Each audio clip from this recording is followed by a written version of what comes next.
Ayan po mga kaibigan, mga ka-YouTuber, magandang araw po sa inyong lahat.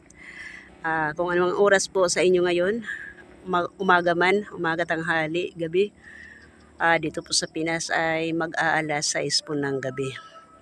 5:35 po mga kaibigan ang oras po natin ngayon. Maggagabi na po. Ayan po mga kaibigan, pagmasdan nyo yung mga ulap, makakapal na mga ulap na yan. Tingnan nyo po. Para silang mga ginuhit, ang ganda tingnan. Kaya tuwang-tuwa po ako pagka nakikita ko po yung mga yan. Makakapal na ulap na parang ginuhit po talaga sila. Ang ganda.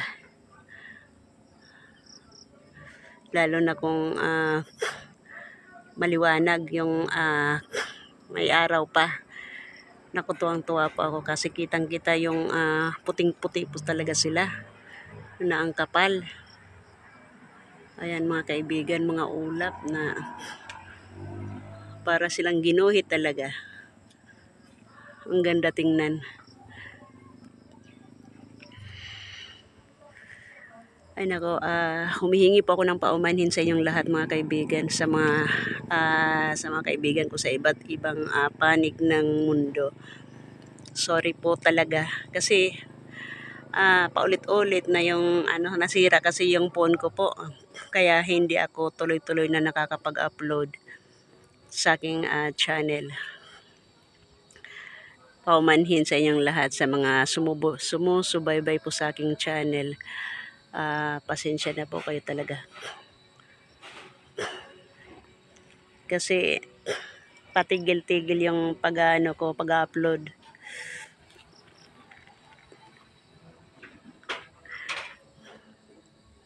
Pero mga kaibigan, hindi ko po kayo nakakalimutan. Utang ko po sa inyong lahat. Kung bakit ako nagka-interest, kung bakit ako